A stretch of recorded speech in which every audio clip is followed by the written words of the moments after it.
आचार्य श्री नमोस्तु। दरियागंज से शशि जैन शंका कर रही हैं कि मुनिराज या एलक आदि आरिकाएँ केशलोंश तो करते हैं, परंतु नाखून कैसे बनाते हैं, कृपया शंका का समाधान करें। नमोस्तु आचार्य श्री। दिगंबर जैन मुनिराजों की जो चर्या है वो स्वाधीन चर्या होती है।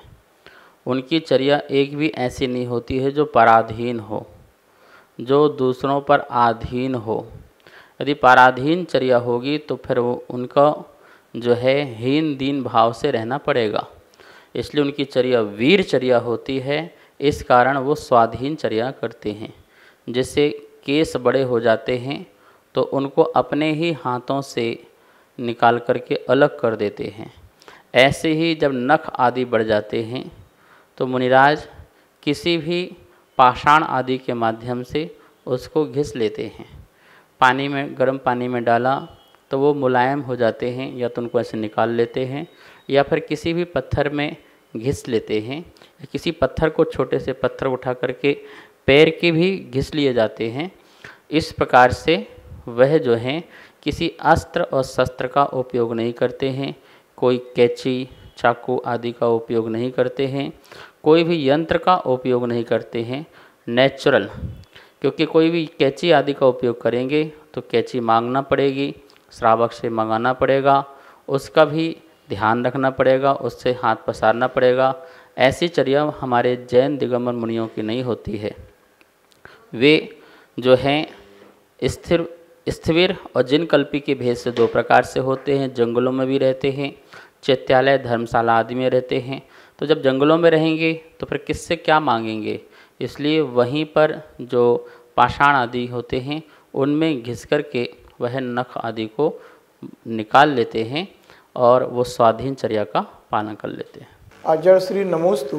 अंकिता जैन दमोह मध्य प्रदेश से शंका कर रही हैं कि कभी कभी शांति धारा भी होती है और उसी समय हम जाप भी करते हैं, तो क्या हमें शांति धारा का पुण्य लगेगा या जाप का लगेगा या दोनों का पुण्य लगेगा?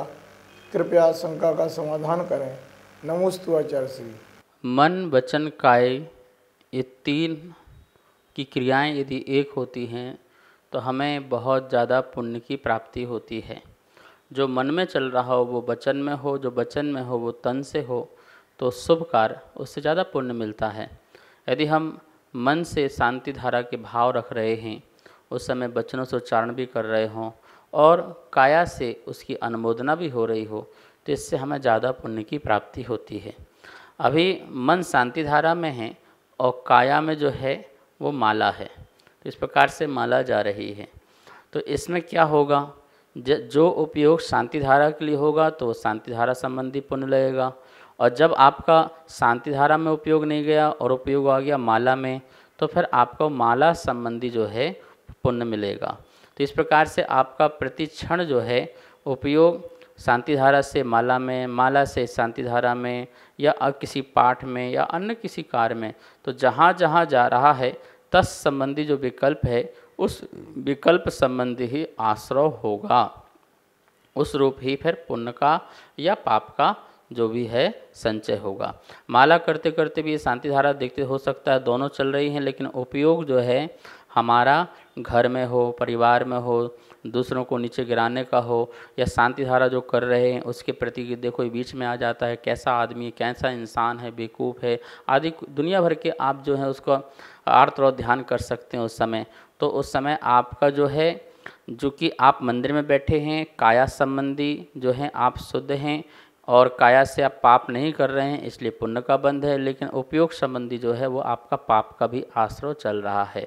तो ये सब कुछ आपके भावों पर और आपकी क्रियाओं पर है कि कहाँ कितना ज़्यादा आपका उपयोग है, उस रूप से ही पुण्य पाप का आश्रय होता है।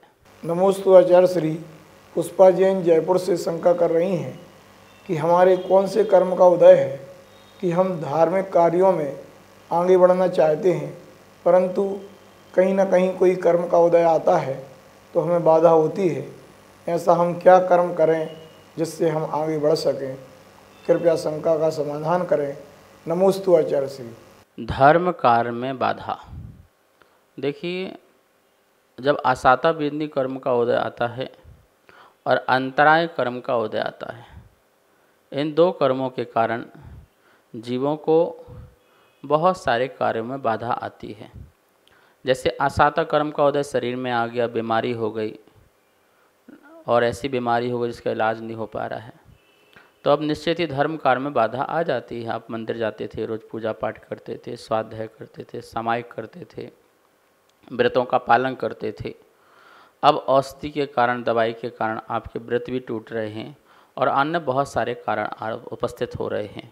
तो ये ऐसा आसाता कर्म का उदय आया कि तुम्हारे धर्म कार्य में बाधा पहुंची। और कभी कभी धर्म करते समय भी बीच बीच में और भी विघ्न आते हैं। वो अंतराय कर्म के उदय से भी विघ्न उत्पन्न हुआ करते हैं। विघ्न कर्म मंत्राय से, अंतराय कर्म का काम विघ्न पहुंचाना है। दान में, लाभ में, भोग में, उपभोग में, इन सब कार्यों में विघ्न पहुंचाने का काम है। तो निश्चित ही हमारा जो है आसाता वेदनी और अंतराय कर्म का उदय है। और इन सब कार्यों में हम अपने धर्म को कैसे बचाएं, बात ये है, जो व्यक्ति जब उसके साता के उदय चलते हैं तो उस काल में उस व्यक्ति को बहुत धर्म करना चाहिए, आत्म के स्वरूप को समझना चाहिए, आध्यात्मिक ग्रंथ पढ़ना चाहिए, गुरु संगति करना चाहिए, आत्म पुरुषार्थ जागृत हो जाए। जब फिर कर्म का उदय आए तो हम धर्म से विचलित ना हो, हम धर्म से च्युत ना हो। बाह्य धर्म हमारा भले ही समाप्त हो जाए, लेकिन अंतरंग का धर्म जो है, विशुद्धि जो परिणाम है, वो हमारी बनी रहे। वो हमारी अपनी आत्मशक्ति से होगा। जैसे कोई मुनिराज समाधि लेते हैं, शरीर शक्ति नहीं रह गई, लेकिन आत्मशक्ति बड़ी मजबूत है और उसके बल से वो पार हो जाते हैं, भाव से पार हो जाते हैं। तो इसलिए जो है आत्मशक्ति हमारी मजबूत बने, उसके लिए जब जब आपका मंद कसाय का उदय हो, इच्छाओं का निरोध करो और आत्मशक्ति को बढ़ाओ। गुरुओं की संगति में बैठ कर के आत्मशक्ति कैसी बढ़ती है, इसके बारे में उनसे पूछो, उनके साथ बैठो, साधना करो और स्वाध्याय खूब करो, तत्व चिंतन, तत्व का निर्णय, ये सब बातें जो हैं हमारे धर्म ध्यान को बढ़ाती हैं और आत्मशक्ति जागृत करती हैं। सभी को सादर जय जिनेंद्र। पूज्य गुरुदेव के मुखारविंद से आप सभी की शंकाओं का नित्य समाधान आगम के अनुसार किया जा रहा है और ये इसका प्रसारण आदिनाथ टीवी चैनल के माध्यम से हो रहा है।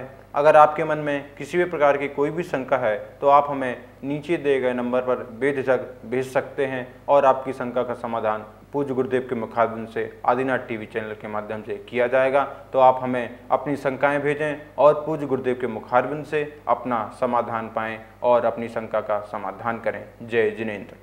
इस कार्यक्रम के पुण्यार्जक थे अशोक बड़जात्या, ममता बड़जात्या, अंकिता, टीना, आकाश, अंकुश, सॉल्ट लेक कोलकाता से, गुप्तदान अहमदाबाद से। इस कार्यक्रम के पुण्यार्जक थे श्री खंडेलवाल दिगंबर जैन मंदिर, राजा बाजार, कनॉट प्लेस, नई दिल्ली एवं श्री खंडेलवाल दिगंबर जैन मंदिर, वैदवाड़ा, दिल्ली के अंतर्गत खंडेलवाल दिगंबर जैन पंचायत, दिल्ली।